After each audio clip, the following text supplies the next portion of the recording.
একটা এত কষ্ট করে প্রবাসী যারা, এরা যে কি কষ্ট করে এটা এই দেশে তাই কেউ বুঝতে পারবেন না। আহা, আপনারে ফোনে বলতেছে কত হাসি, এটা চাইতেছেন হইটা চাইতেছেন, বলা মাত্রই পাঠাইয়া দিচ্ছে, কিন্তু এই জিনিসগুলা দিতে গিয়া তার যে কি কষ্ট হয় এবং কত পরিশ্রমের টাকা।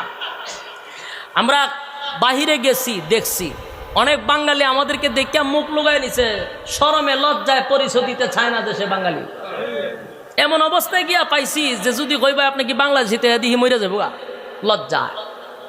আমি নিজের থেকে সরে গেছি, লোকটা লজ্জা পাবে। এই কাজ কইরাও বাড়িতে হাসি দিয়ে কথা বলে স্ত্রীর সঙ্গে, মার সঙ্গে, বাবার সঙ্গে, এই টাকা পাঠায়। আর আমাদের দেশের ম্যাডামরা বিদেশি বউ তো সকাল বিকাল পারফিউম ইউজ করে, আর কত জাতের আলখাত্রা ফাউটার লাগায়